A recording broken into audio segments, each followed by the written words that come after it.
Finance Ministry following his appointment in December 2015. Would you deal with that issue, please? Good afternoon, and thank you, Mr. Good afternoon. Chair. The controversy there was pertaining to three individuals that accompanied Mr. Van Rooyen, but much of that interaction took place, as you would understand, between the Treasury colleagues and Mr. Van Rooyen and the individuals concerned. I believe you have Mr. Fuzile tomorrow who would elaborate on that. When looking at a transcript of a discussion or interview with the previous public protector, Ms. Maransela, I see in there I make the point that literally overnight, when a parliamentarian becomes a minister in this instance, he's able to find three people who would accompany him to his new job first thing the next morning,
amongst them being two advisors. Finding advisors normally takes a bit of time in this sort of occupation.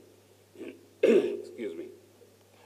And I think what you will hear from the Treasury colleagues is the person who, or about the person who becomes the Chief of Staff, Mr. Whitley, Mr. Bobat, whose name appears in many different circumstances, from Trillion to Treasury to Copta, I'm not sure where he is now, and a third person who I was told was also there, but again you will hear probably a lot more about that tomorrow, Mr. Babaso, as well. So at if Mr. Pretorius is going to direct you there at Annex 24, which is in N1B. At page 481. At 481. You have mastered it. I'm Mr. getting there. So what was that page? 481. 481. Oh.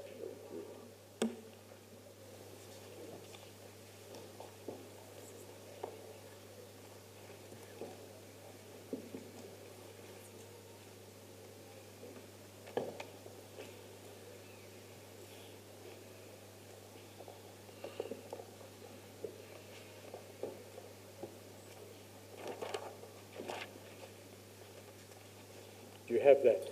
Yes.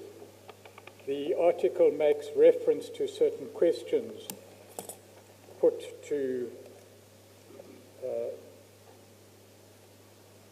Minister Van Rooyen, or Mr. Van Rooyen, depending on the time period that we're talking about. Just like to draw your attention to three of those questions. At the bottom of page 481, questions around taking the finance positions and bringing Ian Whitley and Mohammed Bobat aligned with the Gupta family as advisors to Treasury. Questions around the procedure followed in appointing Whitley and Bobat.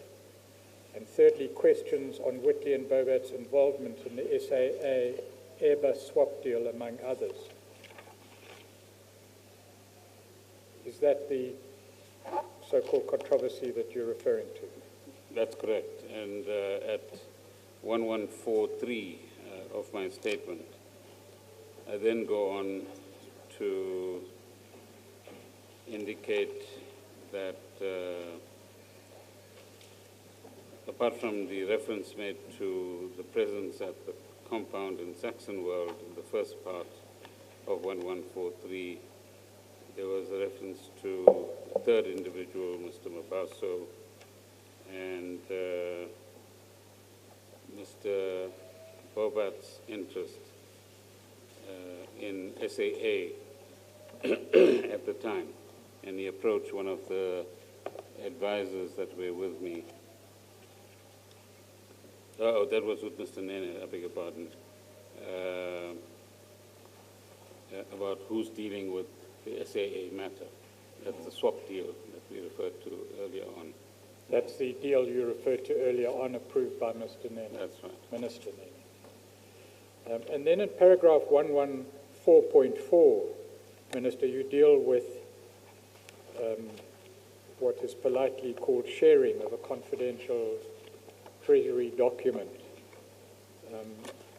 Would you explain the context of that statement of yours, please? Where did the document come from?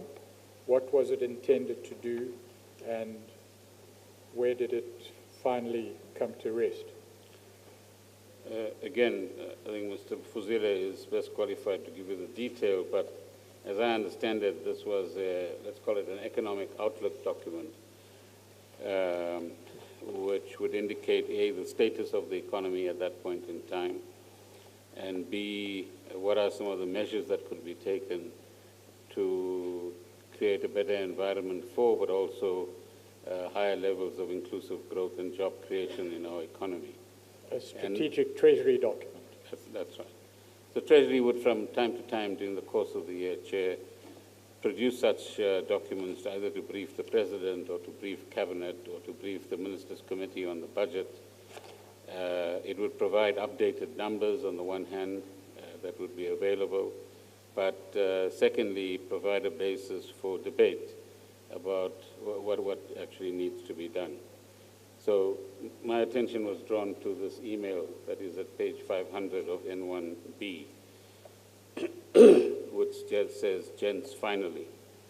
We can draw all sorts of interpretations, but it would appear that somebody was obviously looking for this document. So it could mean, "Gents, finally, I've got the document," or "Finally, I've got something useful for you." But I leave it to the Commission to draw its own conclusions about this. In terms of your own understanding and knowledge of procedures for appointment, even of people such as ministerial advisors, would you know whether within that short space of time of Mr. Van Rooyen's appointment, these people that he brought with him would have been formally appointed as his advisors? I'm assuming there must be some documentation that must be there if they've been appointed formally, or if they can be called, I don't know if they are employees, they would have been employees, but if they would be employees of the department, so to speak. No, it's highly unlikely, because there is a process, as you indicate, Chair, and the process is obviously, firstly, you take office as a minister. Secondly, you look at what the department has to offer in terms of technical or other skills. Thirdly, you might want to entertain the idea of a political cum technical advisor. Fourth, you find the individual concerned, you get their CV, you have to show that they actually justify an appointment of that sort, and some of the procedures are then prescribed in the ministerial handbook. But what it involves, in summary, is that once you have the individual, the CV, you actually, as a minister, then have to approach your colleague, the Minister of Public Service and Administration, indicate who is the person, what is the role, and what are the qualities that the person has, competencies the person has to do the job that you want them to do as advisors. There's a limit of 2 advisors per minister in most instances, but you need to provide evidence to your colleague if you want more than 2 advisors. And once you get the approval, then the individuals concerned, i.e. the advisors, are on the payroll of the institution, in this case the Treasury, and they'll form part of the budget allocation for the office of the minister. So that's the process that we would follow. and you say it's highly unlikely that all of that would have happened within the time before the weekend. Highly unlikely, unless there was something a special track was available. Thank you. Thank you. Minister Gordhan, the sequence of events which at this stage are allegations as far as the Commission is concerned, but will be dealt with in evidence fully this week, are described on page 501 and 502 of Bundle N1B. And if I could just take you there, there's quite a neat description of the allegations and the sequence of events. Do you have it? Yes. The first paragraph, do you have it, Chair? You say 501? 501, which would be in the I've got it. N1B. I've got it, yeah, thank you. The first paragraph reads, just 2 days after Des van Rooyen's disastrous appointment as Finance Minister in December last year, his team leaked a confidential government document to close Gupta associates. And then if we can go down the page to the paragraph which reads, the emails include a document prepared by the Treasury's Director General, Lungisa Fuzile, for Economics Cluster Chairman Gugila and Quinty. Is that the document you referred to? Yes, to the best of my knowledge. I haven't seen the document, but it's fairly well described here. Yes, the article goes on to say it details economic opportunities in Africa for South African companies, the effects of rating agencies' decisions, a breakdown of government expenditure, matters to do with state-owned companies, corruption and perceptions thereof, beneficiation and mining, as well as South Africa's 9-point plan for an economic turnaround and each department's contribution to it. The origins of the document are described as being a request from Mr. Nkwinti for input from Directors General to the cluster to prepare for a meeting of ministers on Tuesday, December 15, 2015, on how to turn around South Africa's ailing economy. These would have then fed into an ongoing cabinet discussion on the topic. And you've already given evidence about the status of documents intended for cabinet as being secret, if not top secret. The article continues on December 12, just hours after receiving the document, Whitley shared it with Bobat and ESSA's former business partner, Malcolm Mabaso, who was Special Advisor to Mineral Resources Minister Mosebenzi Zwane. And then over the page, if I may continue briefly, Minister, he began the email simply, gents, finally. Bobat then forwarded the email to Wood, his former boss in the private sector, as well as another unknown non-governmental email address. Wood is the CEO of Trillion Capital Partners, a company owned by ESSA. A senior government official said the leak was a serious breach, as any documents known to be intended for cabinet consumption were treated as confidential and received an even higher classification once they became cabinet memos. Does that description accord with your own information or memory of the incident? That's my understanding, yes. If we may then go, Minister, to the New Age budget breakfast cancellation that you referred to in paragraph 115, if you would just give the Chair a brief background to New Age and New Age breakfasts and the relationship between those events and government attendees and finances. I'll do that, Chair. As a prelude to this, may I indicate to you that what Mr. Pretorius has just read allows us to connect two dots. What I said at paragraph 80 about the takeover of the Treasury and the purpose of that. And you can see here how on day one, literally, information begins to leak to Gupta-associated entities. I said to you earlier also in relation to the Hawks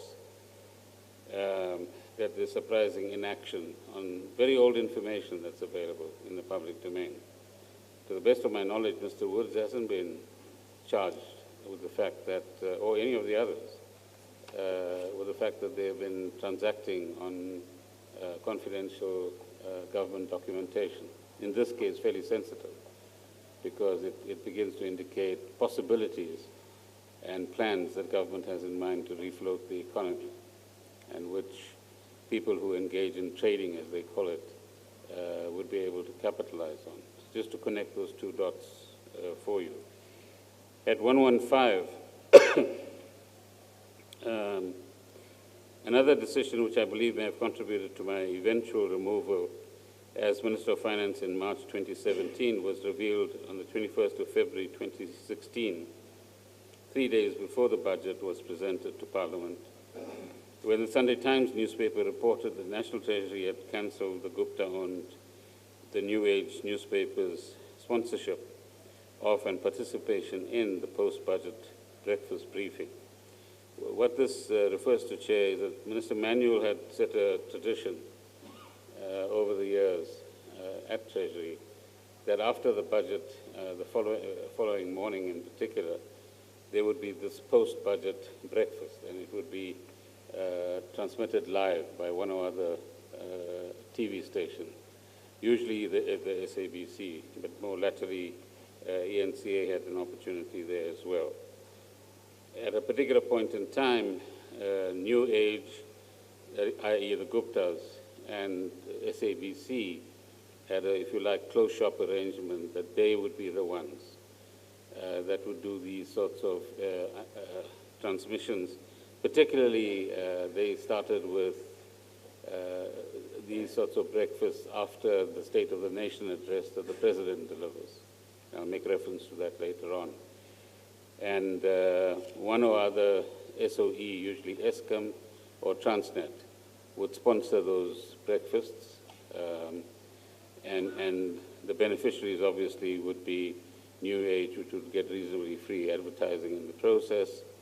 And these were some of the occasions on which ministers, that is the post-SONA breakfast, that ministers would accompany the President, and sometimes from the platform he would refer questions that are asked to him to a particular minister that could include me as well to answer. In this particular instance, we decided at the Treasury that we don't want to be part of that arrangement. And implicit in that, if not explicit, is the fact that we don't want anything to do with the Guptas. And we then didn't pursue that formula of New Age and SABC. We said that we would give others an opportunity. And during my term of office, we attempted that in many different ways, And in this instance, as 115 points out, both SABC and ENCA were given the opportunity to rotate the broadcasting of these breakfasts, which had become quite popular in terms of giving both ministers on the one hand, but business people in particular, but other constituencies as well, an opportunity to interact, ask questions, and then the public more generally to view that. Thank you. Is it correct or not correct that on occasions ministers even paid for the privilege of attending the breakfasts? Not to the best of my recollection. I wouldn't have. There may be evidence to that effect at some stage. Not that we look for free opportunities, but... Then would you deal with the exchange that you had with Mr. Jonas in March, well, in October 2015, but just by way of background, deal with the issues in paragraph 116 of your statement, please. So these were a number of interactions, Chair, between about October 2015 and post the budget of 2016, but in particular from October to the end of December with Mr. Jonas, and you've heard him already in this regard, that he had been at a meeting with two individuals, Shlongwane and Zuma, the young man, and one of the Gupta brothers, that he had been offered the finance minister's job, and the amount of money, 600 million rands, in a bank account somewhere, and 600,000 rands in a brown bag, that, or whatever color bag it was, that was available on that occasion. Secondly, he did sometime close to that interaction with the people concerned and the offer being made, he called me and said he'd like to see me, and we arranged, I think it was a Sunday evening, when we finally met, and my wife was present for parts of the discussion as well, because it was at my house, and he appeared very distraught and upset and wanted to resign and so on. So we had these discussions, which then became clearer over time that this was a very serious offer, and then, if you like, the pennies dropped when Mr. Nene was dismissed as to what all of this was about. It was about, in a sense, already knowing that Mr. Nene is going to exit. It was about preparation for somebody to take his place, and the preparation involved finding, if possible, a compliant individual to take over that particular position. And if it involved money, well, so be it. I mean, in the overall scheme of things, 600 million rands, it looks big, but when you have billions at stake, and I think in that conversation, he was told by whoever amongst the Gupta brothers was present that, you know, we've got 6 billion rands from the state. Next year, we want 8. I don't know where they thought they'll end up by now, but we'll take that for what it's worth. So 600 million rands to have 3 or 5 years of a compliant individual who would overlook, or rather not look too carefully at various transactions like Danel Asia and others, would be hugely beneficial to, let's call it the Gupta complex in this particular instance. We then move across 2015 into 2016, and what happens is a new concern now. When does he talk about it publicly? And clearly now we're heading for budget time. We've had the difficulties of familiarizing ourselves in a very short period of time, as I indicated, with the budget documentation and direction and numbers. And secondly, both of us are very committed, as with the Treasury staff, to not doing anything disruptive or sending the wrong signals to the public and to investors as well, i.e. that there was a possible manipulation, which in any event happened once Mr. Van Rooyen took over for those 2 working days. So we decided that he would keep quiet and let the budget period pass, and then, of course, we are familiar with the fact that he made a public statement in this regard, which then started its own cycle of events as well, and increasingly made the Treasury more of a target, so to speak, for some of the activities that we saw from law enforcement and other agencies. So that's summing up a period of time. Thank you, Minister Gordhan. The evidence from Mr. Jonas's point of view has already been given to this commission, and unfortunately we need to go into some detail. Our term of reference concerning the events concerning Mr. Jonas and Ms. Mentor expressly requires us to examine the veracity of the allegations made by Mr. Jonas and Ms. Mentor. And for that reason, I just want to ask you a few questions about his version of events and what he reported to you on your version of events. Mr. Jonas's version appears at page 38 of the supplementary bundle. It's common cause that he reported to, let me say at the outset. And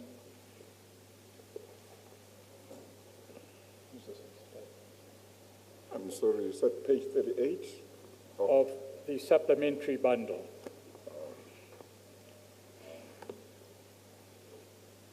N2.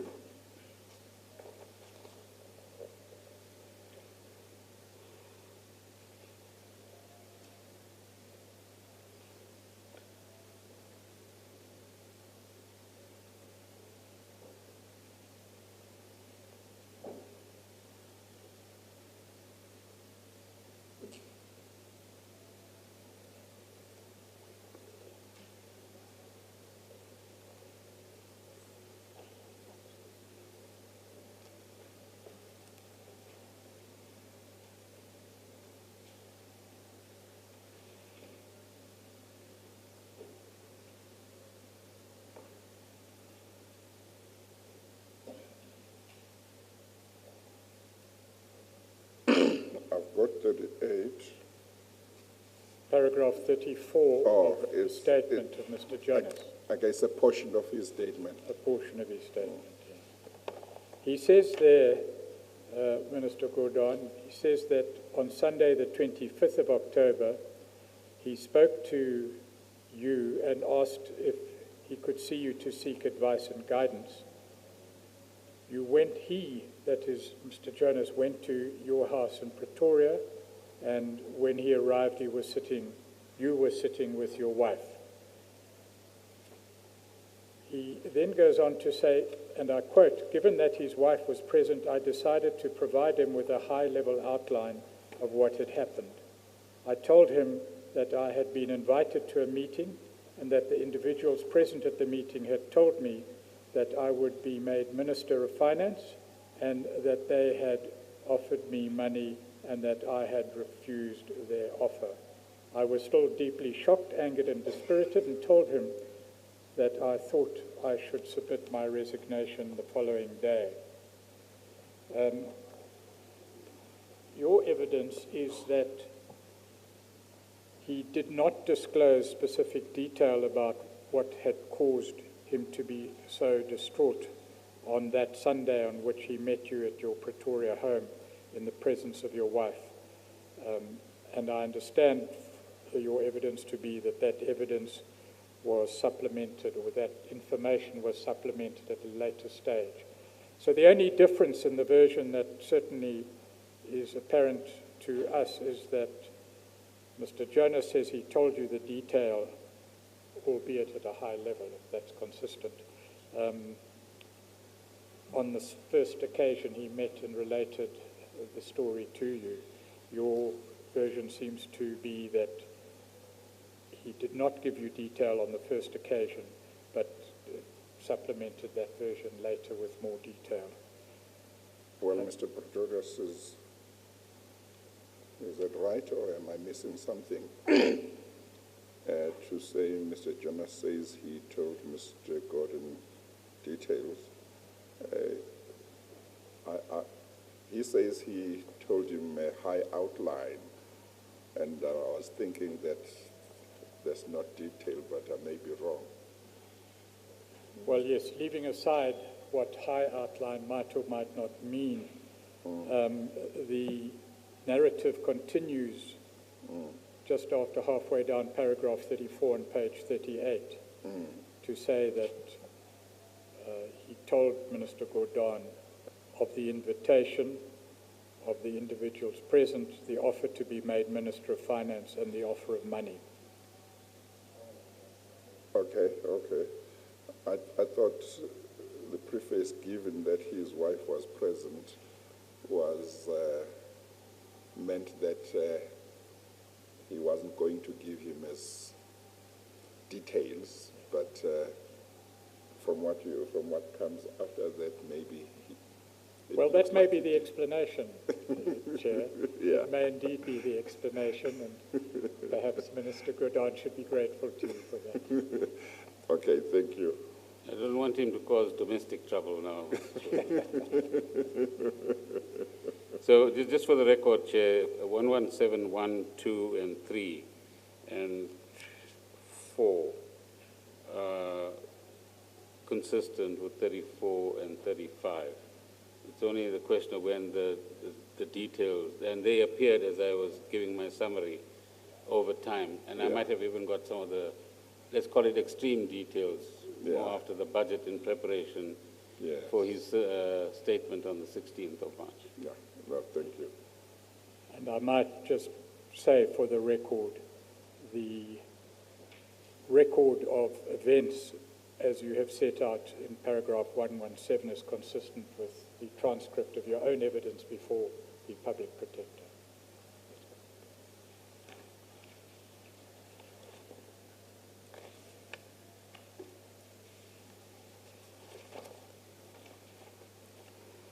Then if we may proceed to your evidence in regard to your interaction with Gupta family members, and if you would tell the Commission about that issue and the record of your communications or interactions with members of the Gupta family. You deal with it at paragraph 118. No, thank you. If I may firstly, Chair, state a few things for the record, and then I'll make reference to the paragraphs that Mr. Pretorius makes reference to. Because of the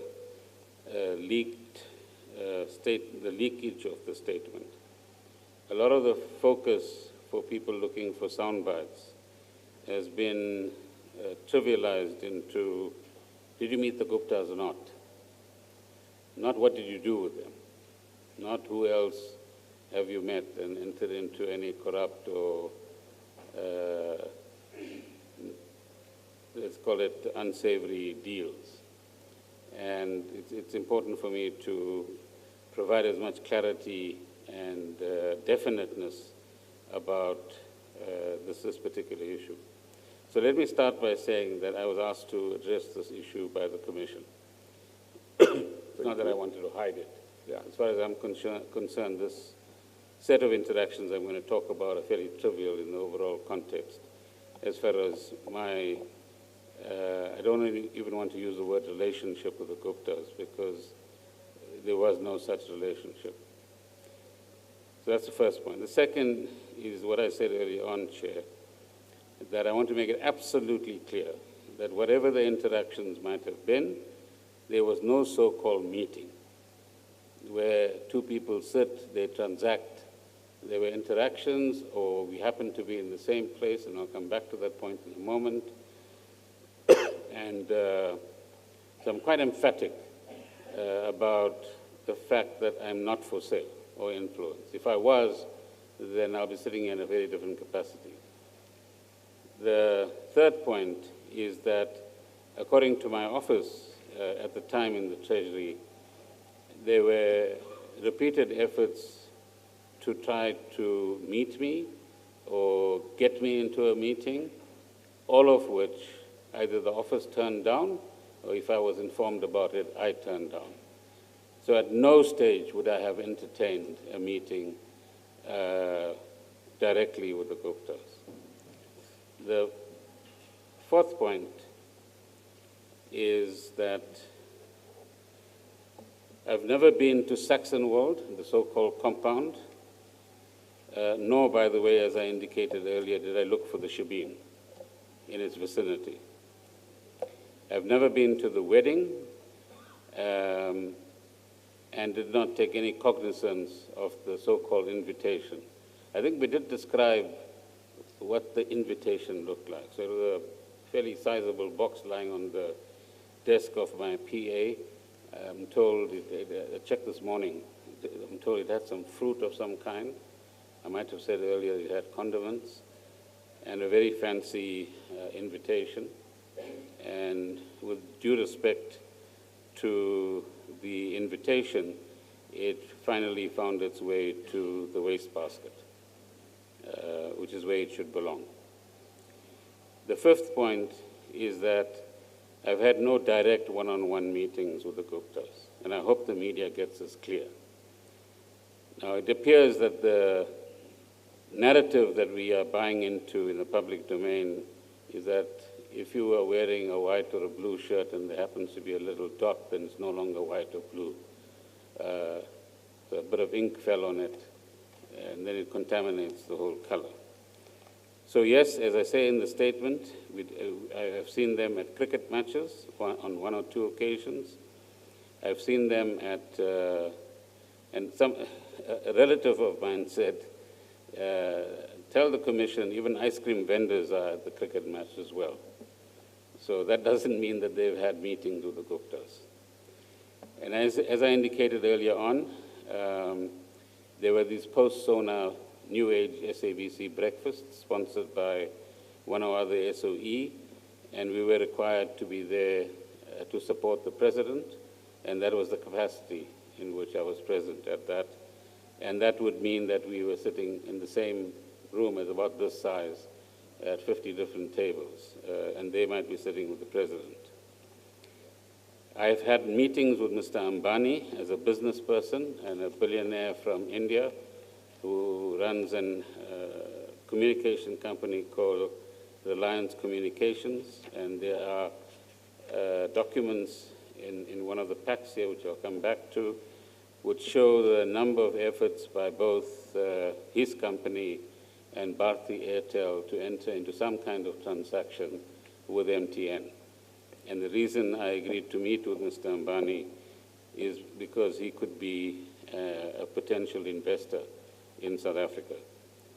So a Gupta, according to Mr. Makhajane, was present. The fact that I don't even remember this person being there shows you the amount of significance I have attached to it. It's not about hiding, it's about not giving any cognizance to that fact. And so I agreed to meet Mr. Ambani as a potential investor in South Africa. So at 1:23, Chairperson,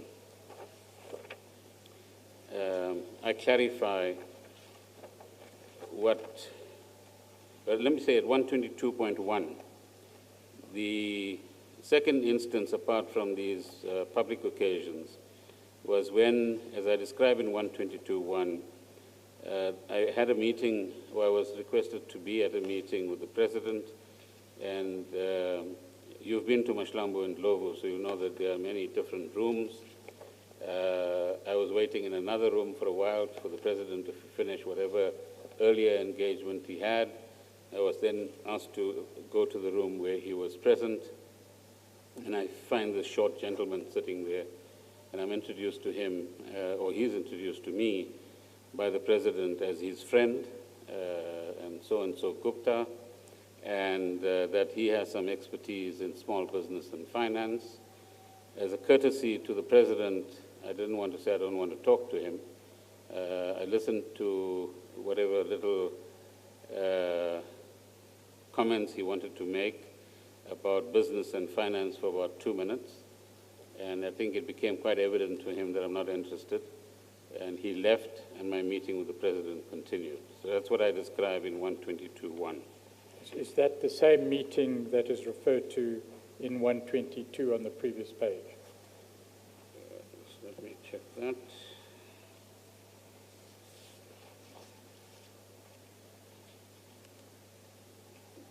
Yes, 122.1 is an elaboration of that. Thank you. You were going to deal with the meeting with Mr. Ambani. Yes.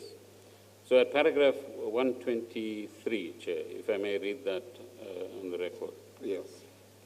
I had forgotten of another instance where one of the Gupta brothers may have been present at a meeting I had with billionaire Indian businessman Anil Ambani of the Reliance Group of companies in or about June 2010. And the documentation in the PAC's chair will show you that the Ambani brothers were in South Africa to attend World Cup matches, the FIFA World Cup matches. I stress that I do not recall the details set out below, since it proved to be a meeting of little significance at the time, but have been assisted in this regard by my former Chief of Staff, Mr. Mokajane. At 123.1, I say the following. I am told that the presidency put Mr. Rajesh Tony Gupta in touch with Mr. Mokajane. Mr. Gupta called Mr. Mokajane repeatedly, asking for a meeting with me. However, he never advised Mr. Mokajane who would be at such a meeting and what the agenda for the meeting was to be. We were even asked to attend the meeting at the Gupta family compound in Saxonwold. I refused to schedule a meeting with the Gupta family, whether at their residence or anywhere else. So let me repeat that sentence. I refused to schedule a meeting with the Gupta family, whether at their residence or anywhere else. 123.2, eventually Mr. Gupta told Mr. Mokajane that one of the Ambani brothers from the Reliance group of companies in India wished to meet me, and that it was concerning a possible MTN transaction. Bharti Airtel had called off merger talks with MTN both in 2008 and again in 2009, and Reliance Communications was reported to have been interested in pursuing the acquisition of MTN during 2009.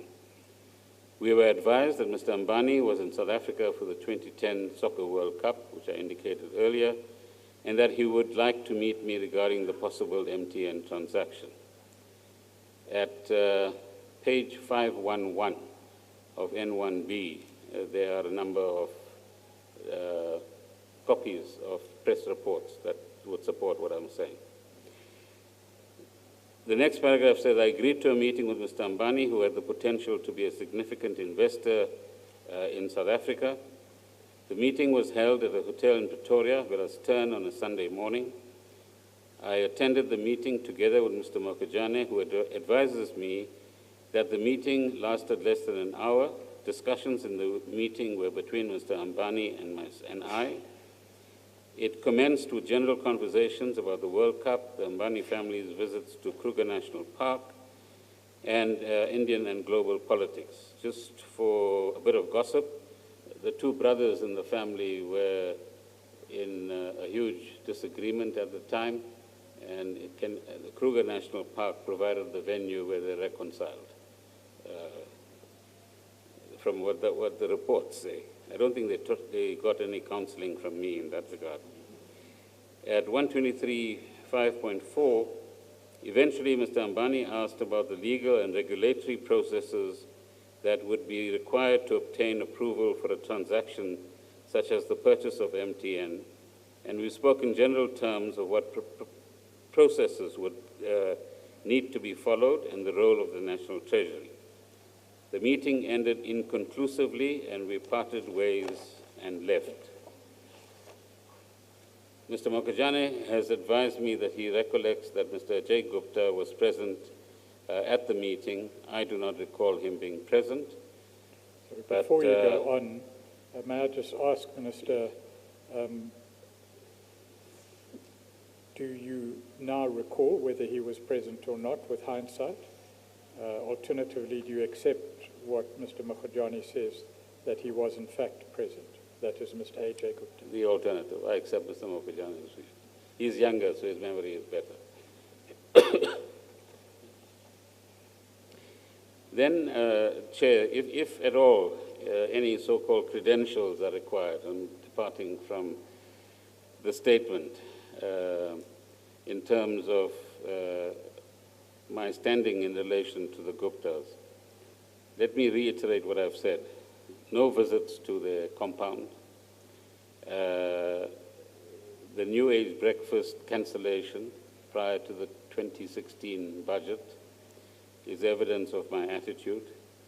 The refusal by myself and the Treasury to have any part of Minister Zwane's attempts to get some kind of intervention going in the bank accounts being closed, which I think are still to come to. The court action that actually followed in relation to these accounts, where I sought a declarator from the Pretoria High Court in North Gauteng.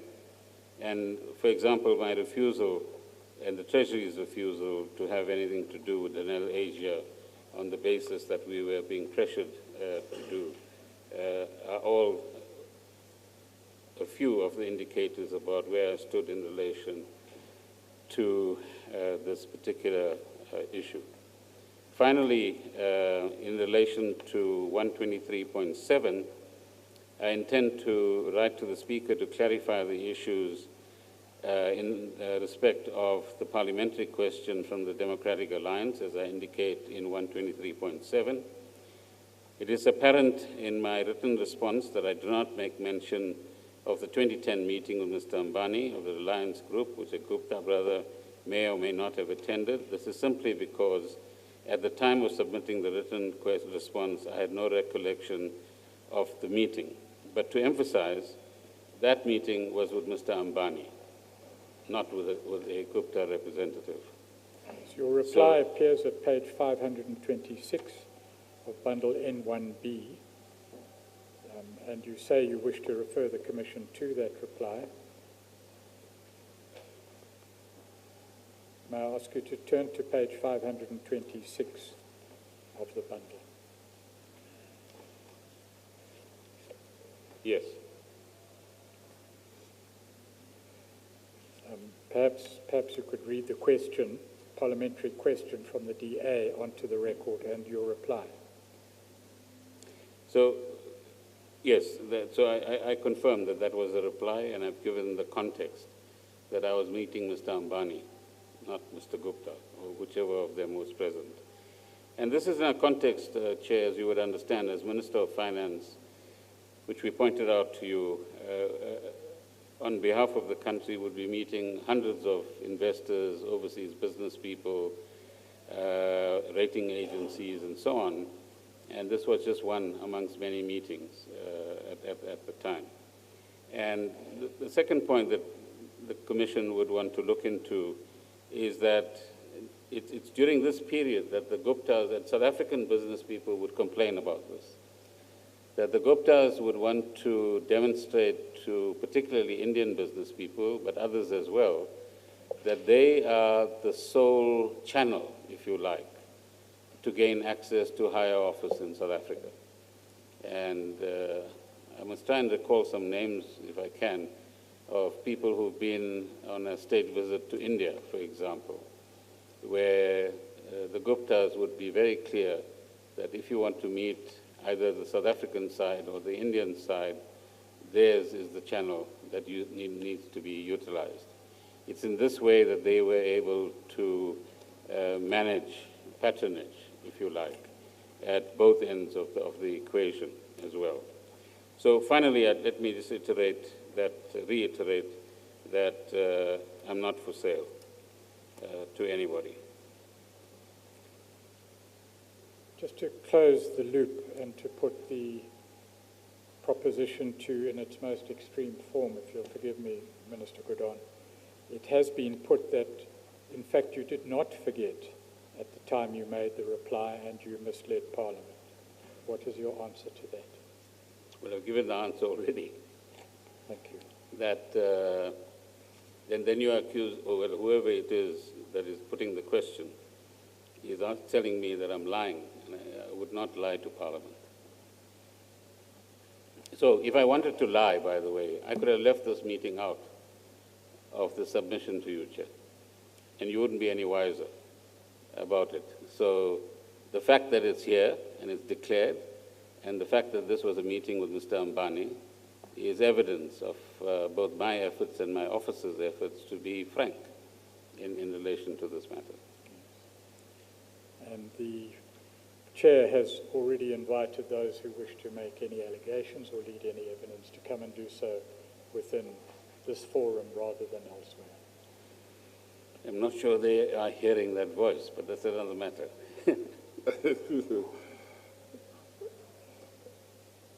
Well, just going back to the issue of a meeting,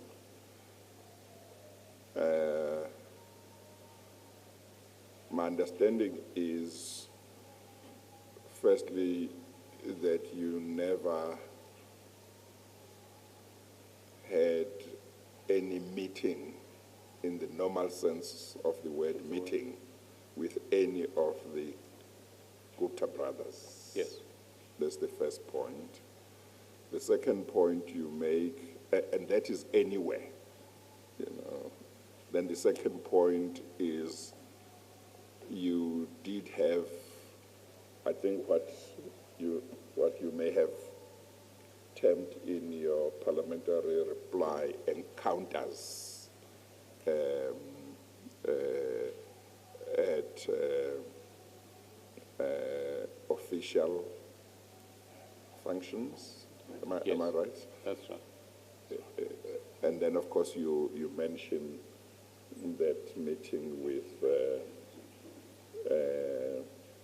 that potential investor where there was somebody from the Gupta family, but for the meeting you were having was with the potential investor. That's right. Yeah. And then you mention the occasion when the former president introduced to you, was it Mr. Ajay Gupta, or was it another member of the Gupta family? Yeah, at the I short sometimes meeting? have difficulty distinguishing one from the other. So Yeah, but one of that's them. why I keep referring to them as the Gupta brothers, unless you want to refer to them as the Three Musketeers.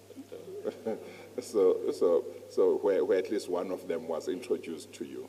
that's right. Yeah, and you also make the point that you have never had any relationship with them.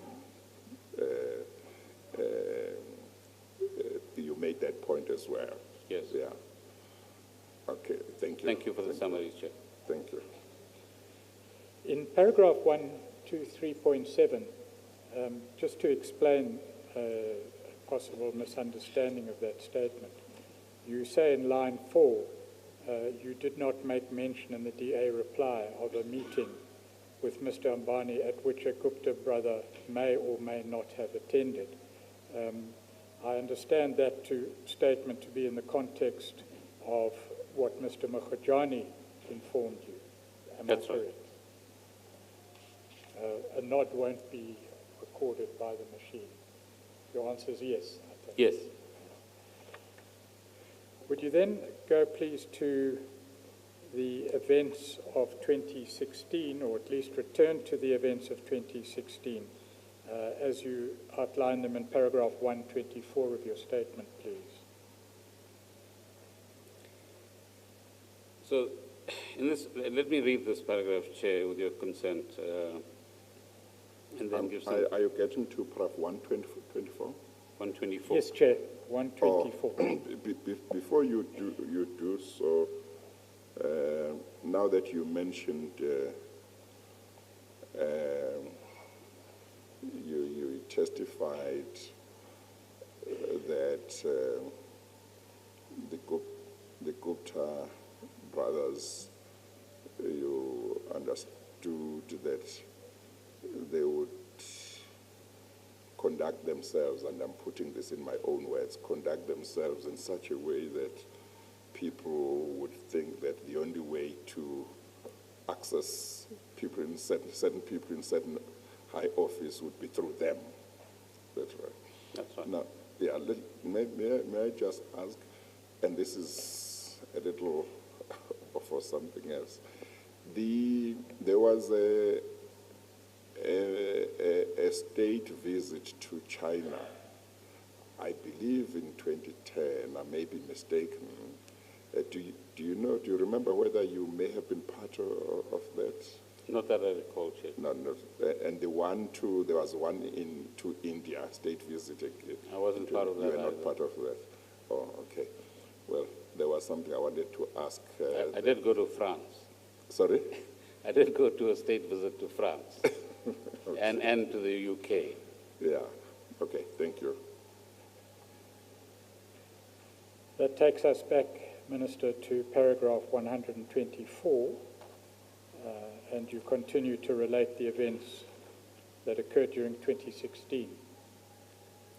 Yes, I was asking for consent to read 124 into the record. So returning to the events of 2016, it was a year marked by ongoing harassment and attempted distraction of me by law enforcement agencies, some media houses, and a persistent social media campaign of fake news and personal attacks that appeared antagonistic towards me and the work being done by the Treasury. I was the target of an orchestrated campaign that appeared aimed at forcing me to resign as Minister of Finance. The role of the public relations agency Bell Pottinger was central to this orchestrated campaign, and I'm sure it is well known to the Commission. If I go on, Before you go on, just two questions, which you may answer briefly, please. The orchestrated campaign, you've referred to part of it as you describe it in your evidence today. Is there anything else by way of detail that led you to believe that it was orchestrated? If we could get footage from ANN 7, for example, during the course of 2016, and I come to one of the issues later in the statement on the Financial Intelligence Center Amendment Bill, for example, as one illustration. So there would be sometimes ANC officials, so-called analysts, and they'll be consistently the same analyst. In some instances, at other instances, there'd be a variety of them. And that medium, including the New Age newspaper, were the two key channels through which, at one stage, the attacks were being launched against the Treasury and myself. Then the Gupta leaks revealed the role of Bell Pottinger. And I'm told, somebody needs to confirm that, they were paid to the tune of £100,000 a month to play their role. Now, one of the creations of Bell Pottinger, together with, I think it was with Mr. Duduzane Zuma, according to the emails, but I might be wrong, is this concept of white monopoly capital.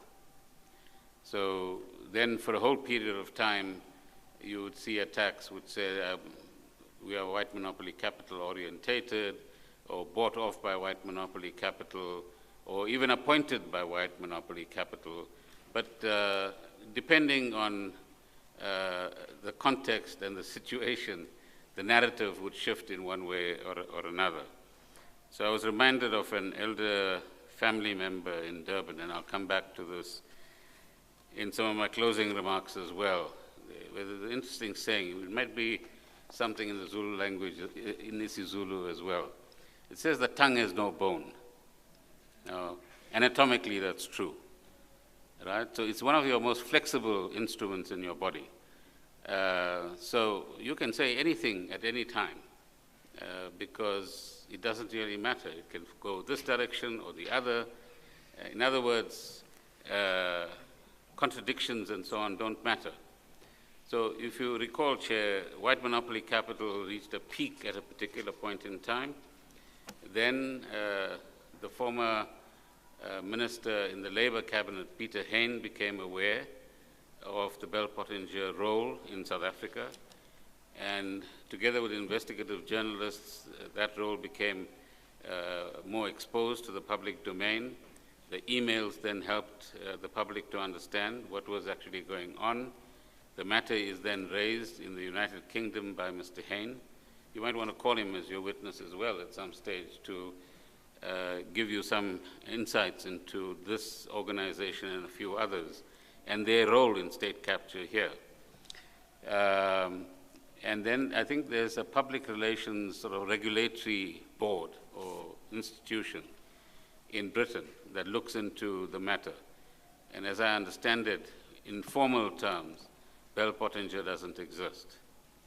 But if you look into the history of Bell Pottinger and the manner in which that institution has related to political events in different parts of the world, it seems to have an interestingly notorious history. But to come back to South Africa, what that initiates is a whole new campaign now through the digital media. And I was watching a recorded BBC interview last night, or rather a program, with representatives of Twitter, Google, and Facebook. But this was taking place in an Indian context, and the interview was done in India before an audience.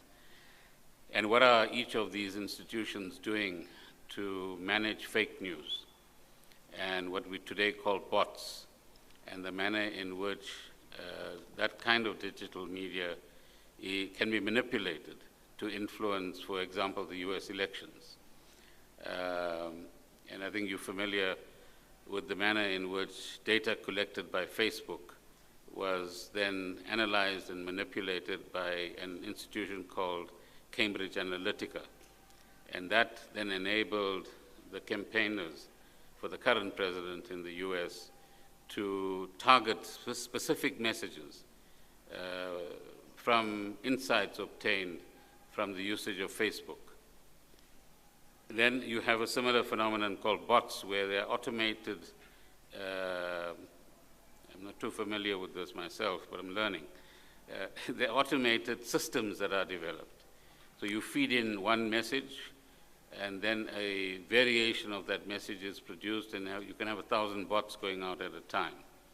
So the most recent example I saw of the negative effects of this and what happens when it is exposed, or when Twitter acts in the right kind of way, is Premier Zille saying that overnight, once she complained or something like that, 7,000 so-called followers on Twitter disappeared. So those were obviously these bots that are operating. So I think I did indicate yesterday that the Commission might benefit from a digital communication expert, and how that has influenced narratives in South Africa. So the onslaught still continues even today, whether it is against members of my family, having accounts all over the show, or shares that I own, or whatever, all of which is disclosed in Parliament, by the way. There's no secrets there, in order to manipulate public opinion as well. So in 125, and rather in 124, that's the phenomenon that we are describing. And investigative journalists have also produced some interesting insights into this regard as well. And it does undermine our democracy. Fake news undermines democracies and can influence citizens to begin to do the wrong things. And you can have fairly serious consequences as a result of the choices that citizens make on the basis of what they actually fed. So that's 124, Mr. Pretorius. You then deal, Minister Gordhan, with the effect that this campaign, as you describe it, had on yourself, your family, and others. So in 125, we're basically saying, notwithstanding this kind of campaign to force us to resign, and in this I include Deputy Minister Jonas as well, we decided that we will resist. We will do our best to protect the institution, i.e. the National Treasury, and I must compliment the senior staff and leaders of the National Treasury. All of them, Mr. Chairperson, can walk out literally tomorrow, some of them have already, and get 3 times or 4 times the salary that they're earning, and have bonuses far in excess of anything that they will earn in government. Such is the order of the technical skills that they have, and all credit goes to Ms. Ramos and Mr. Manuel for building up the environment in which such expertise can actually operate, and such quality people can be recruited. Nobody stays in organizations for 15 to 20 years these days. And the senior management was equally committed to saying, we're going to stick it out unless and until some of us get fired. And that has helped, I think, the country up to a point. And as I say at the top of page 46, the sentiment seemed to be that we should not make it easy for them to get rid of those of us who were seen as obstacles to the state capture project and the looting of our public resources. Would you then, please, Minister Gordhan, deal with your relationship with and your interactions with Mr. Mayani whilst you were Minister of Finance and he was SARS Commissioner. Yeah, so I wouldn't like to call it a relationship.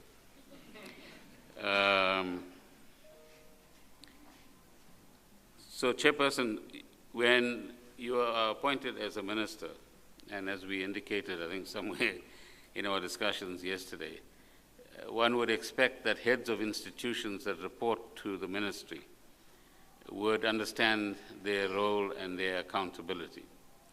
And I think I mentioned all of this in the context of the appointment question arising from Section 6.1 of the SARS Act. And mature leadership requires, and humble leadership requires, that when a new minister comes into office, you do the necessary. Of course, in this instance, the necessary is a bit difficult because preceding my appointment in December 2015, there were all of these leaks to the Sunday Times, some of which included attacks on myself as well, particularly on the so-called pensions issue, which seems to have a life of its own over this 2-year period. So that's the first point. The second point is that the part of that accountability would be that, let's take a very elementary thing. I am going on leave. I'm sorry. Sorry. I'm sorry, Mr. Gordhan. I'm going to take you back. I'm not sure whether you completed the point you were seeking to make about what happens when there's a new minister. You do the right thing, and I thought you didn't complete it. Let me be more specific. No, thank you, Chair. No, all I was saying is that accountability to the minister means accountability to the minister, i.e., you follow simple administrative processes that are necessary. So if you want to take leave, you apply for leave on a leave form that's available in the public service. You submit it, you get your approval, you take leave. If there are difficulties, you negotiate about the date and then still take your leave. At a second level, you report on the day-to-day operational results, in this case revenue collection or enforcement actions and the consequences thereof, all of which are the annual reports of the Revenue Service. But thirdly, if you're undertaking major changes in the organization, then tell the new minister this is what is going on and find the first possible opportunity to brief the minister in that particular regard. So, thank you. You have the email that I made reference to earlier on, where Deputy Minister Jonas and I paid a visit to Mr. Moyane. Of course, he makes a big thing about me not shaking hands with him, but that's why I say I have no relationship, because I thought he was rude to me. When the first of the Sunday Times reports were coming out, I actually phoned him because Minister Nene was in the US for a meeting of the IMF. He didn't return my call, and that's normal protocol is that even if another minister is calling you, you have the courtesy of returning the call. But anyway, those 10 issues, part of the 10 issues is substantial changes to the operating model of SARS, which we now, Judge Nugent has been pursuing. So I don't want to trample that ground now. Safe to say that if there is something new happening, find the first opportunity to brief the new minister, see if he or she is comfortable with where you're going, and if not, persuade the minister that this is the right thing and in the best interest of the institution. And that's simple accountability, amongst many others that all of us would regard as normal in terms of executive accountability. So that's covered at 127.1. And 127.2 looks at the similar question. I faced further ongoing personal and institutional attacks, antagonism, and an evident lack of accountability from Mr. Moyane. Indeed, the Commission is respectfully referred to the affidavit filed in the ongoing disciplinary proceedings against Mr. Moyane for further detail regarding the deterioration of, although I mistakenly use the word here, my relationship with him. Now, those are ongoing matters between the President and Mr. Moyane, so I don't want to enter that territory with due respect, Chair, and if Mr. Pretorius agrees. Should the Chair be interested or concerned about the disciplinary proceedings, those appear at page 527 to 596 of bundle N1B. What happened, however, was that Mr. Miani declared an intergovernmental dispute, am I correct, against you? Yeah, one would argue that Chapter 3 of the Constitution is not meant to sort out these simple accountability matters, as I understand it. And I had the privilege of being part of drafting it as well. This is about institutional disputes at different levels, and which requires that efforts be made to resolve them before one approaches, or any institution approaches a court for a solution.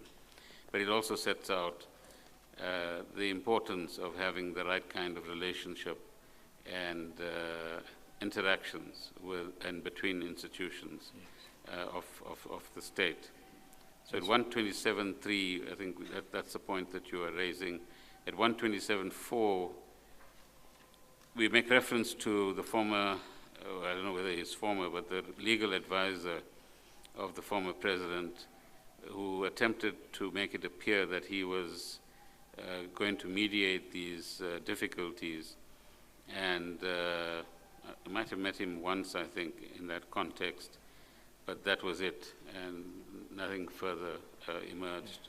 No doubt if out of Mr. that. Miani accepts any invitation to cross-examine or question you in relation to your evidence, Minister Gordhan, he can deal with it in more detail.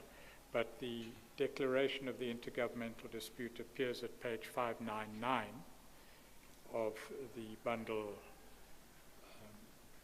N1B, where he asks, interestingly, for a retired judge to appear as facilitator.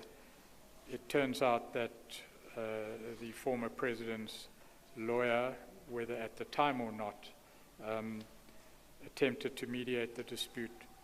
What role did the former President Zuma play in relation to the dispute between yourself and Mr. Miani? None that I can recall. Do you know whether he would have instructed Michael Hulley to mediate the dispute? Not at first hand, he might have. But obviously Mr. Hulley wouldn't appear on the screen without his consent. Then at paragraph 128, you deal with a communication between the then Minister of Social Development, Matabele Dlamini, and the former President Zuma that took place around June 2016.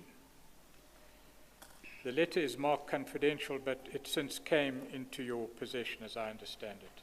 That's correct. And it appears at page 603 of bundle N1B.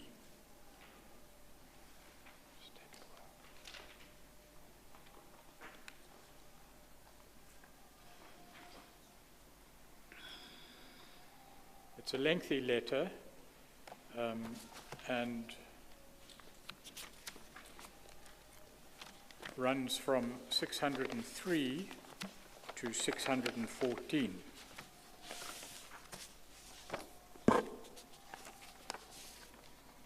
Do you have it there? Yes.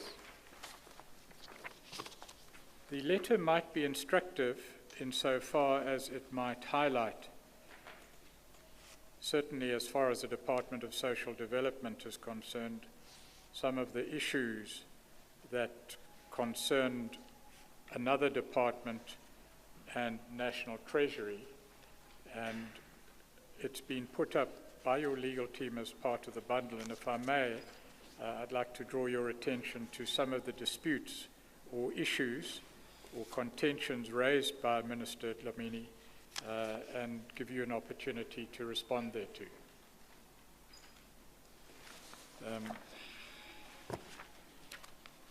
The first is the issue concerning the appointment of cash paymaster services for the payment of social grants and the withdrawal of condonation allegedly without substantive explanation and political and administrative implications that might have had, and this was a condonation granted by Treasury. Without going into too much detail, would you explain to the Chair what the issue was and your response to that issue, or the response of Treasury to that issue?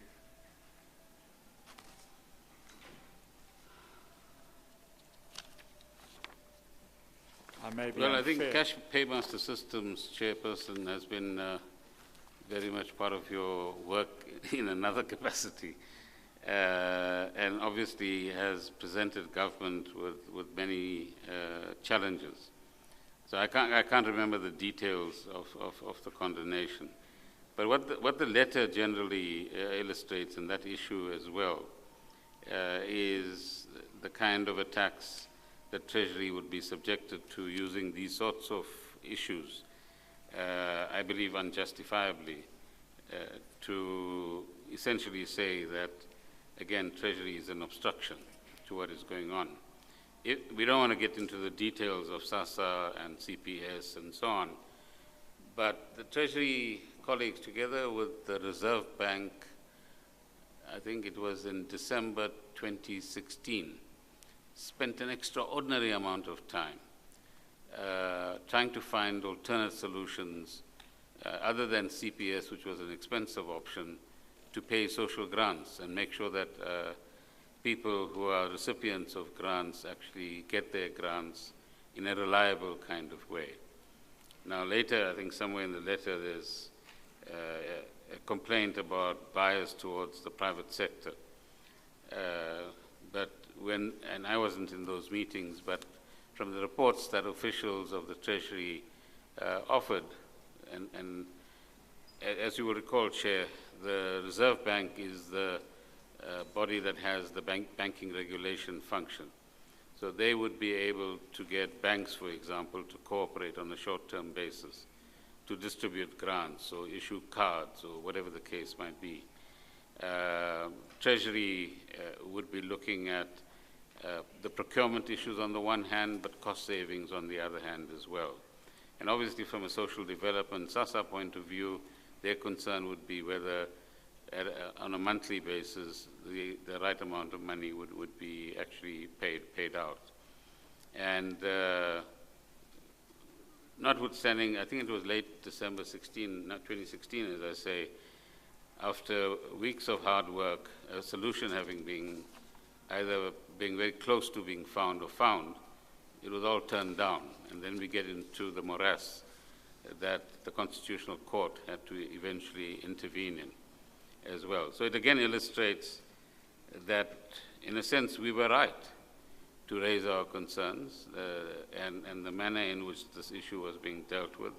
There's still, I think, room for further investigations in terms of whether unfair benefits were obtained improperly in this context by CPS in particular, but that's for another day. There's also reference, if I may be proactive, in relation to grant payments, to payments of grants in the month in which local government elections took place. And I think we were required to assist in bringing the payment date forward. Now, all that means is that we've got to make sure, as I described yesterday, that the cash is available in order to pay those grants. And as I can recall it, we did everything possible to accommodate that, because it's an understandable requirement that you don't want election date and payment date to clash in any kind of way. So that's just around the issue of SASSA and the grant payments. Yes. There are in this letter a number of issues raised by Minister Lemini in relation to SASSA, the South African Social Security Agency on the one hand and Treasury on the other hand. Earlier in your evidence you gave testimony to the role and function of Treasury in the Department of Finance in relation to other departments, and how very often there were clashes, and the Minister of Finance, Treasury would not always be very popular because of the different priorities that were served on the one hand by departments of state and on the other by Treasury. Is this an example of such a clash, or is there something more to it than that? Now, the only qualification, Chair, I would make to what Mr. Pretorius has said is to the word often, because the kind of approach that certainly we try to promote is one which said that where there are difficulties or differences, let's sit around a table and find a common solution. So invariably, we would find the solution. But there would be these instances, and there Mr. Pretorius is right, where a level of intransigence will begin to enter the equation, particularly if there are other agendas at play, rather than the particular responsibility that we have at a point in time. By way of further example, Minister, at page 605, the Minister raises the issue that officials of National Treasury seem to have more power than MinCombud itself in deciding on which government priorities get funded and which do not. Firstly, what is MinCombud? So it's a structure I described earlier, which is that it's a subcommittee of cabinet created before my time called the Ministers' Committee on the Budget. It has normally about 6, 7, or 8 ministers. It also has Directors General of Treasury, Presidency, Planning, Monetary and Evaluation, and I think Public Service and Administration.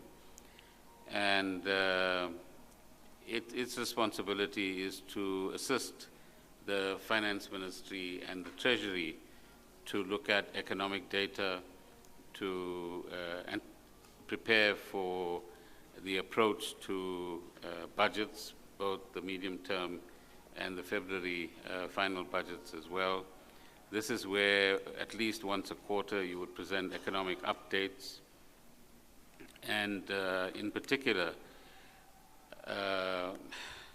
ask them to help make the choices between large requests and limited resources as well. On some occasions, certainly before my time, and one or more occasions after or during my time, specific departments who make requests could even be asked to come over to the MinCombud meeting, motivate the kind of request or projects that they want to actually engage in. That is now at a ministerial level.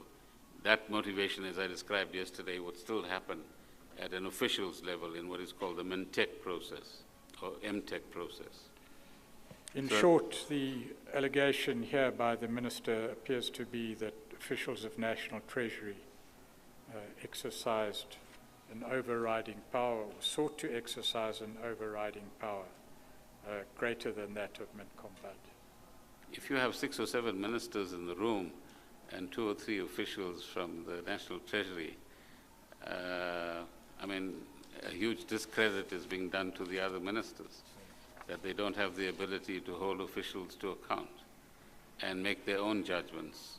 Now, clearly, technically speaking, a person from the budget office will have fiscal expertise, and one can either both learn and engage with that expertise and correct it politically in terms of the kind of direction it is going in. There will be macroeconomic expertise that we as ministers don't have technical skills on, but where we can apply our political judgment, which is what we are supposed to do. In other words, what's in the best interest of the country at a particular point in time, taking account of both the technicalities but also the politics of the occasion. I'm not sure that it's fair to ask you to go into the detail of every dispute raised in this letter, but there is one more aspect of this letter that I would like to put to you. On page 607, reference is made to a policy discussion, and the alleged attempt by National Treasury to take over policy-making responsibilities of what the Minister refers to as our departments. And on that page, in the third paragraph, that's page 607, on page 608 in the third paragraph, and again on page 611, in broad summary, the accusation is that National Treasury adopted a position that was not in the interests of the work, certainly of her department, but rather exhibited a bias to the financial sector. That allegation appears in the third paragraph of page 607, third paragraph of page 608, where the Minister says, "It has, however, become clear that the National Treasury wanted to rewrite the entire paper," that's a policy paper, "based on the views of their consultant who holds the narrow interest of protecting the financial sector at the expense of the rest of our society." And similar allegations are made further on in the papers. Without going into too much detail, the overall accusation there is that the Treasury had particular interests in mind at the expense of the broader South African society. What is your response to that? Well, at a general level, Chair, I think it's highly unfair to say Treasury is working against the interests of the country, because all the evidence points to the contrary. So that's the first point. The second is that what is referred to here is a policy document called the Comprehensive Social Security Paper / Policy. Now, the background to this is that over the democratic era, 1994, let's say up to 2010, 11, 12, South Africa has established a fairly good safety net, and is probably ahead of most developing countries in the world, i.e. we have a child support grant, disability grant, foster care grant, and if you use a slightly wider concept of the social wage involves expenditure on housing, on education, on health, and on social security and related matters. And I think I told you at some stage that in our case, there would be years in which the non-interest expenditure being taken into account, some 50, 57% of our non-interest expenditure goes to the social wage. And that's correct given the kind of history and imbalances that we've actually had in our society. So, but there are still gaps in the social security system. So, for example, you have a large unemployed population. Now, is it possible from the fiscus to support them by providing some kind of income? What we have is the UIF, the Unemployment Insurance Fund, to which working people contribute. So all of us contribute in some way or the other. And when you are unemployed, you can draw on that fund for a year or so, as I understand it, to assist you to bide your time until you can find a job. But if you are unemployed, you don't have access to the UIF. So in terms of principle, I think it's correct that unemployed people should be supported. The question is similar to the nuclear issue. What's your fiscal capacity to be able to do so? Do you have the money? And if you start in year one, you can't stop in year two. You've got to be able to carry it forward. In the early years of Minister Manuel's time, there was the huge debate in the country about the basic income grant that some of us might remember. Now, in an interesting way, the world has gone almost 360 degrees on that issue because of the fourth industrial revolution and digitization of production. The idea is that, or the prognostication is that over time you're going to get more and more unemployed people or less employed people because machines are doing their work. It worsens, some claim, with artificial intelligence and so on. Now, so the question of the state then supporting people, the citizens generally, with some kind of income grant is now, even amongst very conservative papers like The Economist, on the scene as well. But the question that nobody is still answering is, where does the money come from? So to come back to this in summary, without boring everyone, the there were disagreements amongst the officials on the principle and the practicality on this approach. And there were a few other issues, I don't want to bore you with that I can recall, around how Social Security grants are paid, for example, or how do you create a common fund. So the one thought was you take all of the pension funds in the country, combine them in some kind of way, and combine them with the government pension fund, and use that as a pool of sorts that people could benefit from and that we could leverage. Now, the technicalities of that involve actuarial science, actuarial calculations, and different experts might come with different views on some of these issues.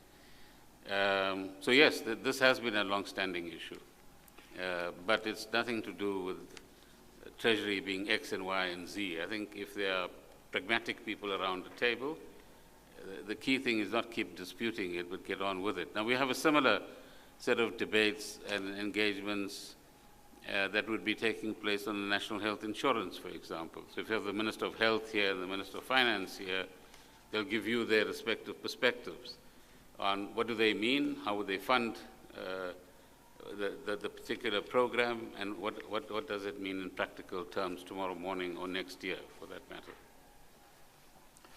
Minister Gordhan, may I just, to round off on this chapter, just put to you two different questions. On page 612, Minister Dlamini says the following about National Treasury, and would ask you please to comment on what is said there. Mr. President, she says, it is for this reason that I have elaborated in such depth on this policy matter, as it appears that some in the National Treasury are opposed to the radical socio-economic transformation, which is the cornerstone of the second phase of our country's transition to meaningfully address poverty, unemployment, and inequality. Do you have a comment on that statement? Yes, but I think the current office bearer should come and answer, not me. They say you shouldn't rule from the grave. But at an academic level or notional level, that's actual drivel, because there's a radical socio-economic transformation as the slogan, and there's what I think we explained earlier on in our testimony as the substance. And the substance about radical economic transformation is how do you change the structure of the economy so that we both make greater use of the resources we have now and the anticipated opportunities that we have, but at the same time, make sure that the benefits of those changes accrue to all citizens, not to a select few.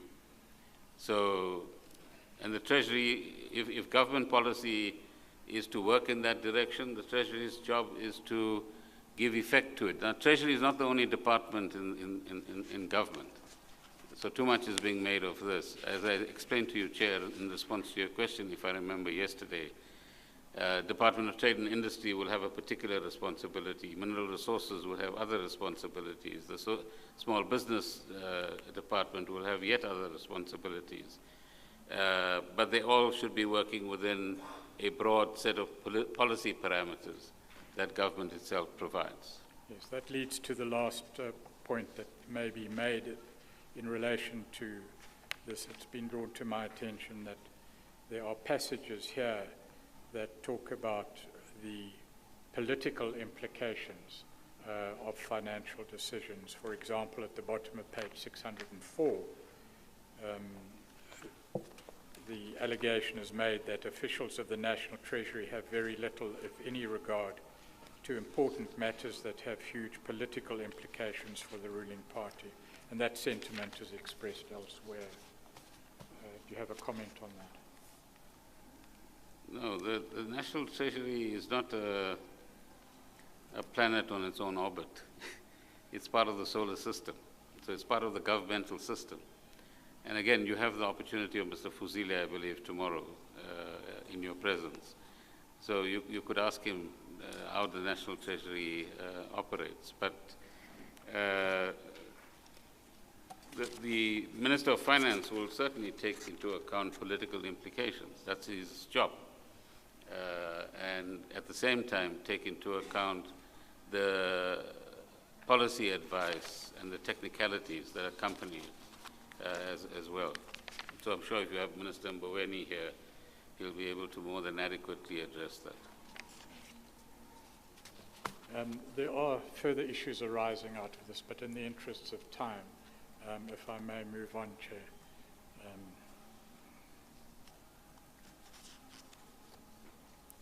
Would you deal then Although I must ask, Mr. Pretorius, what is the relationship between some of the questions and state capture?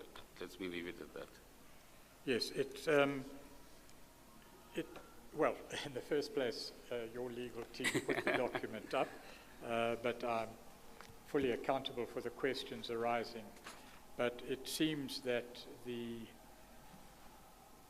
relationship of Treasury to other departments in state may or may not be related to state capture.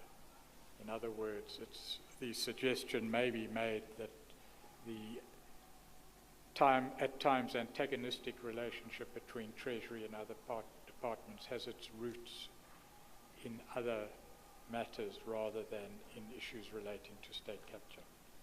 And if I may, Chair, what I'm saying in summary is that the Treasury works within the broad political parameters set by the governing party, firstly.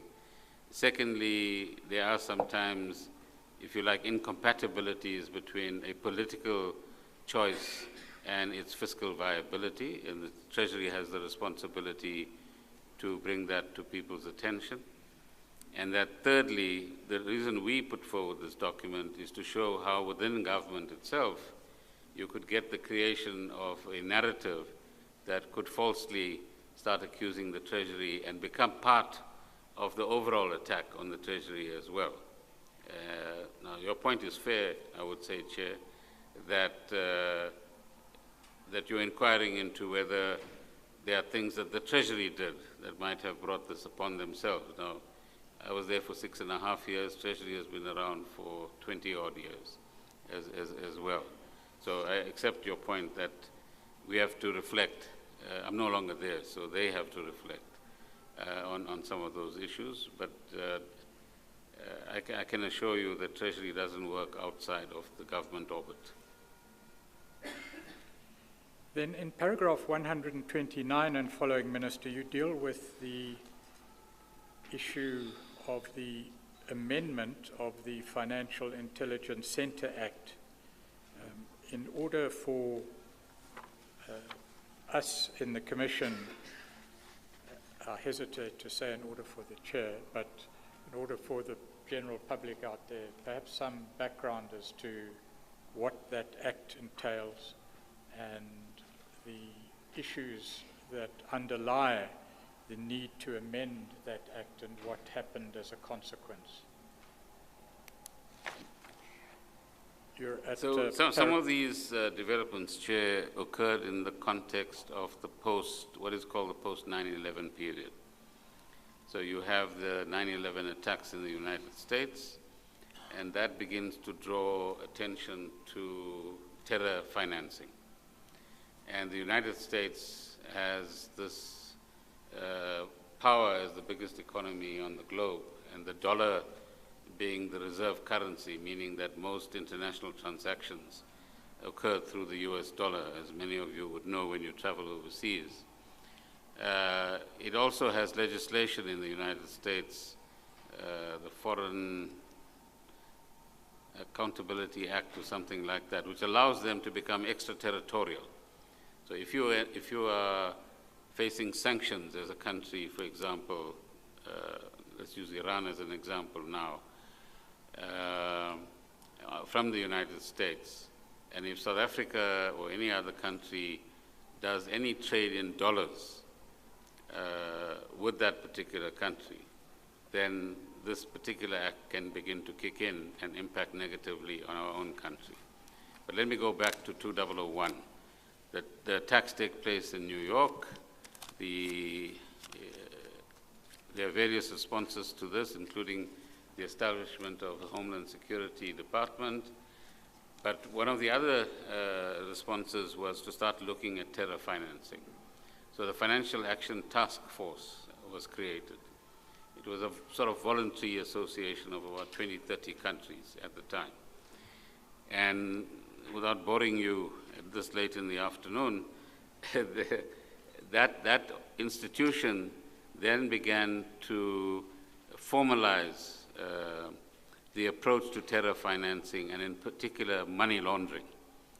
Now, money laundering is also of interest to ourselves, the African continent, and more generally, if you remember President Mbeki's report for the African Union on illicit flows out of Africa.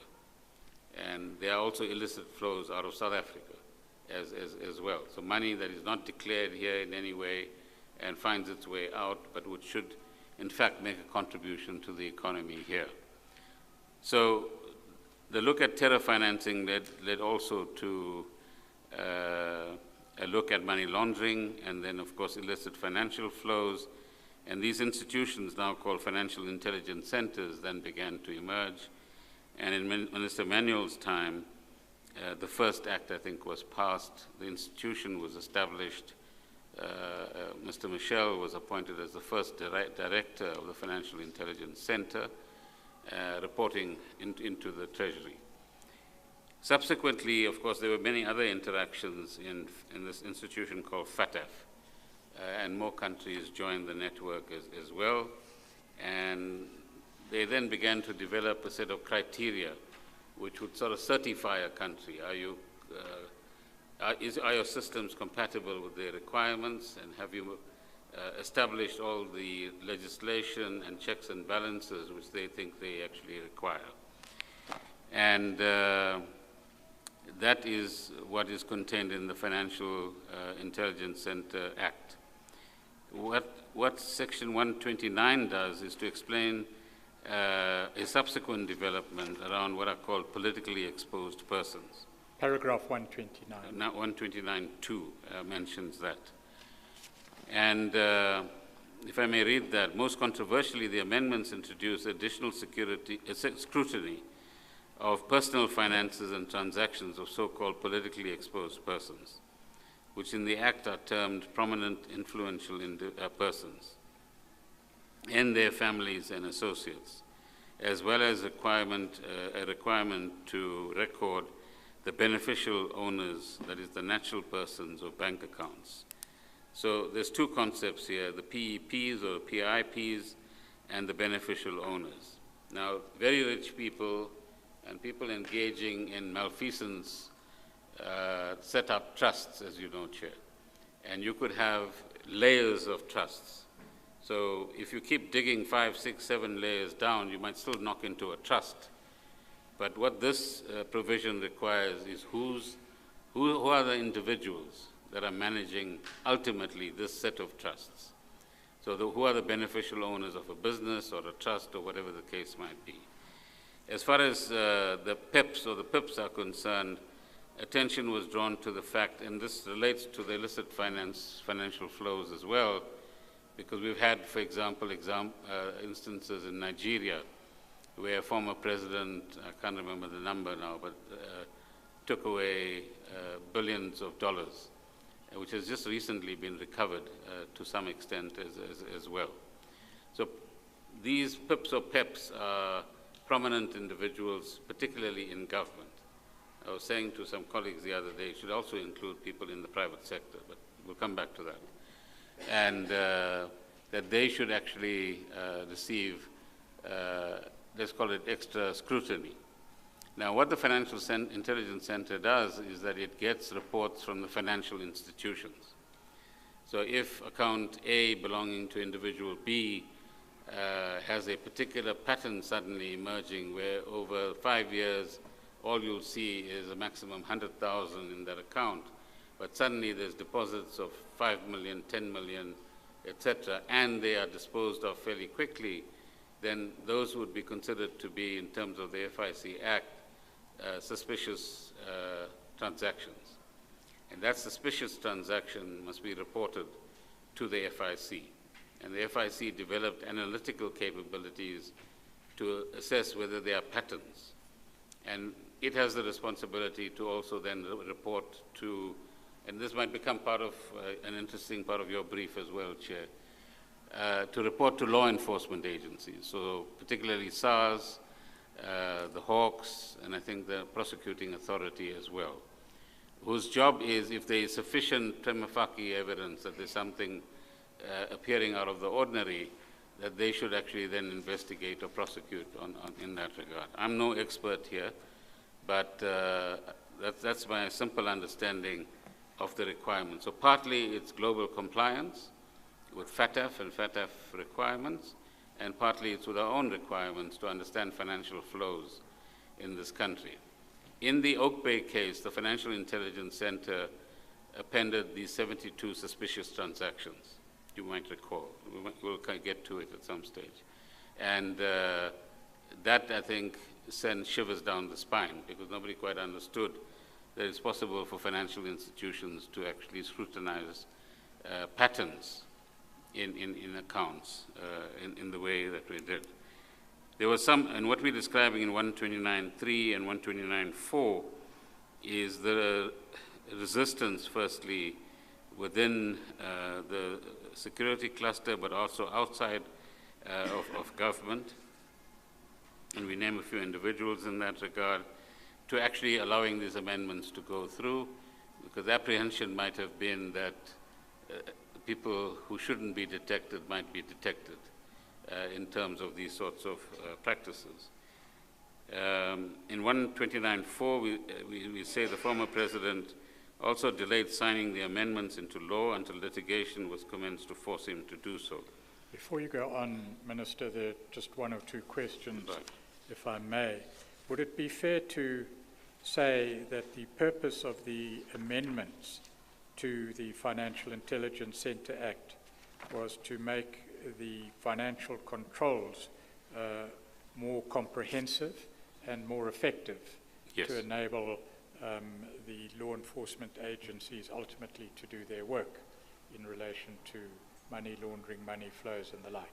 I concur with that. That's one of the purposes, at least, apart from international compliance. Is it also correct that the Amendment Act, and if I may lead here, Chair, for the sake of time, the Amendment Act sought to grant certain powers that would ordinarily be exercised by law enforcement agencies to the Financial Intelligence Center, search and seizure, for example? I think it was powers. part of the original formulation, and there were some qualifications that were then introduced, as I can recall. Yes. And you refer to issues that arose between the security cluster and National Treasury officials, or National Treasury oversight provisions, or in relation to National Treasury oversight provisions. I'm referring to paragraph 129.3. Is it correct to say that there was an attempt to move the FIC lock, stock and barrel to the security cluster, or does that statement relate to powers of the security cluster and their potential exercise by the FIC? I think powers in the first instance, and if that succeeded, it might have moved on to other things as well. And then if you could deal with the issues you raise in paragraph 129.5.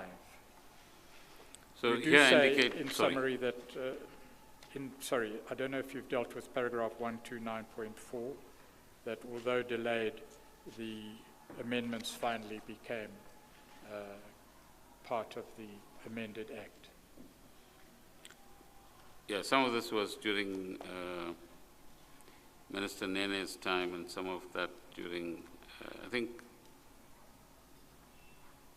I'm just trying to recall, there were different periods in which each of these matters were dealt with, but some of it in my time as well. So that's 129.4, and 129.5 is media, and again, this refers to the earlier point I made about media campaigns.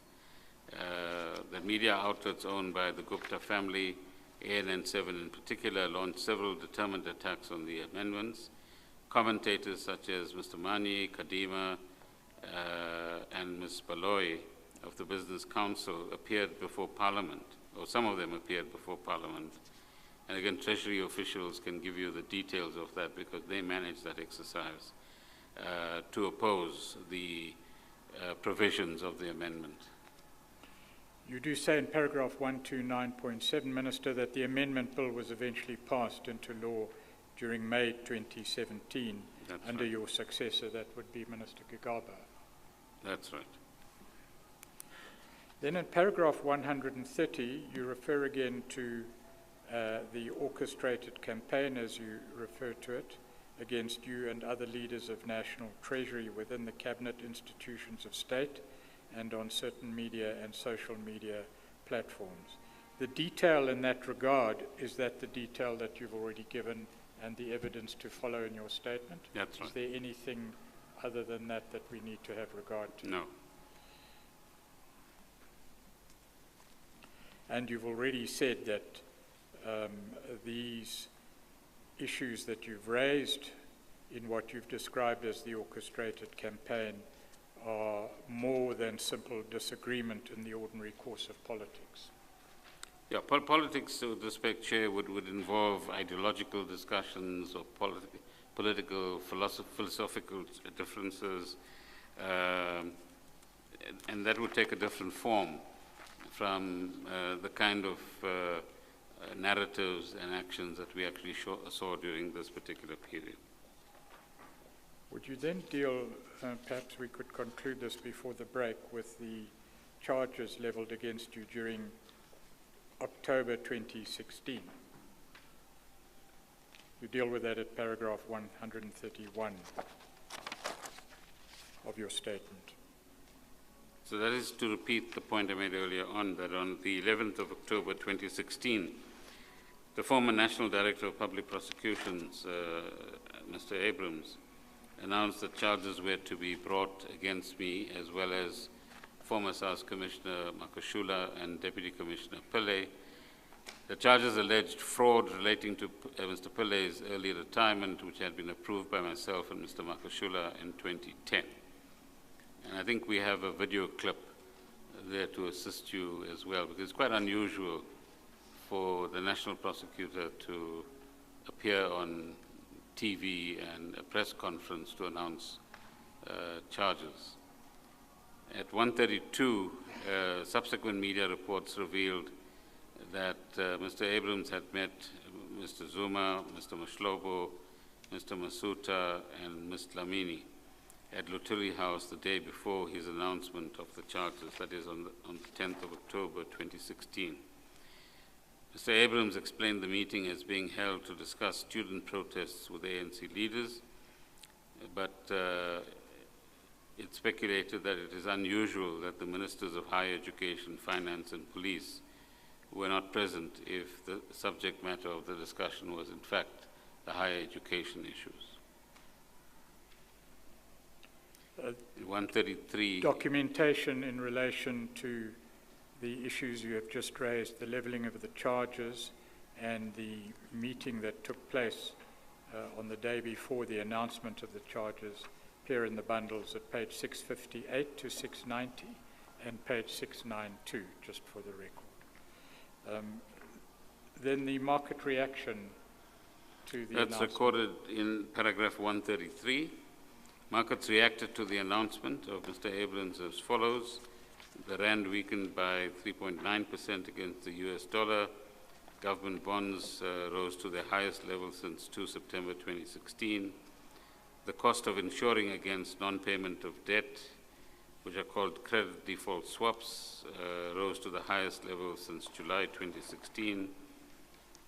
And bank stocks fell, wiping off almost 34 billion rands in value on both the London Stock Exchange and the South African,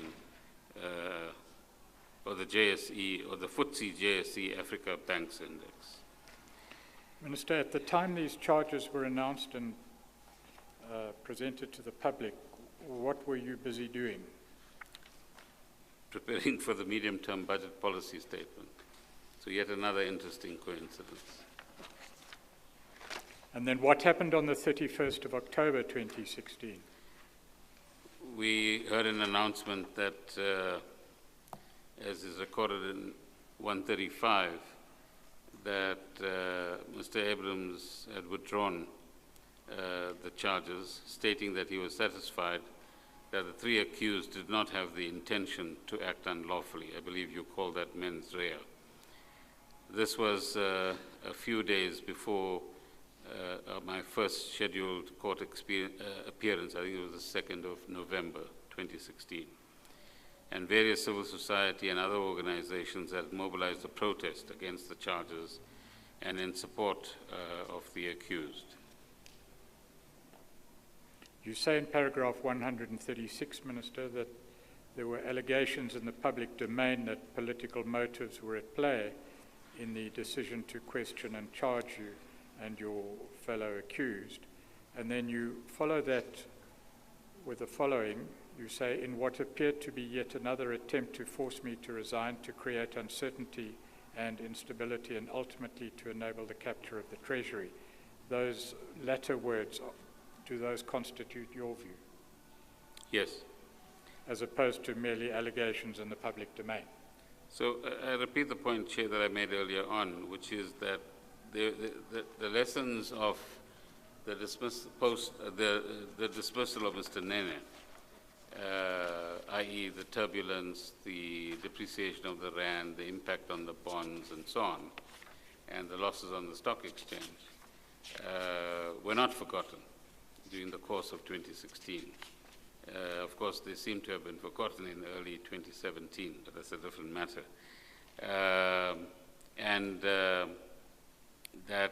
The only way to, inverted commas, get rid of some of us was now to continue with this campaign of harassment charges and accompanied by a well-orchestrated media/digital campaign as well.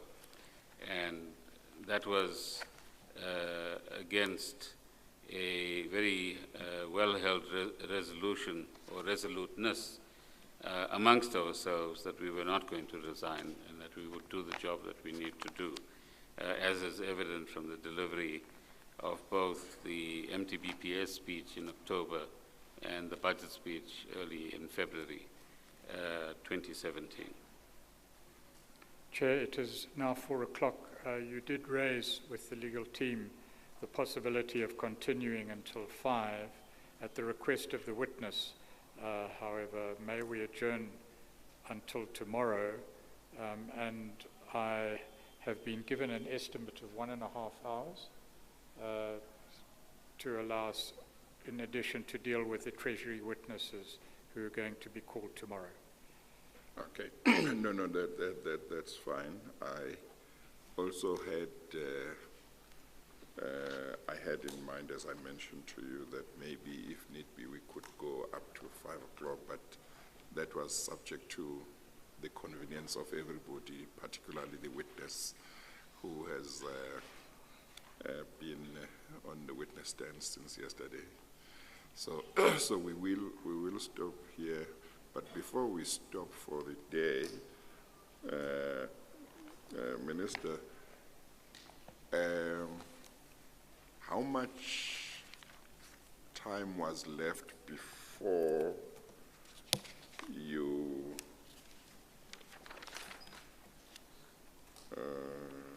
were to deliver the medium-term budget policy statement in 2016, October 2016, when the charges were announced?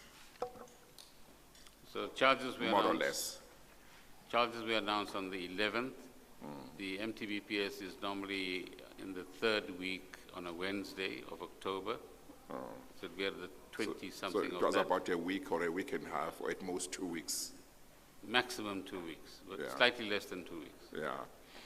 And do you remember how much time there was left before you were to deliver the budget when the 27 questions were asked, were delivered to you?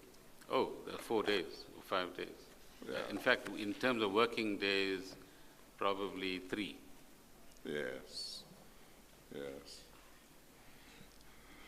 Thank you. We will adjourn for the day. Mr. Pretorius, in terms of tomorrow, with Mr. Fuzile and any other witness that may come after him, how long do you expect us to take? Should we start earlier than normal to finish Mr. Gordhan's evidence, or should we start at normal time? I understand from Advocate Maleka, who is leading the 3 witnesses, or at least 1 or 2 of the 3 witnesses, that it won't disrupt proceedings if we take 1.5 hours of the day, because there are 2 days reserved for the 3 Treasury witnesses. Okay. Thank you, Chair. All right, we'll adjourn for the day, and then we will resume at 10 o'clock tomorrow morning. Thank you, Chair. Thank you, Chair. We adjourn. Thank you.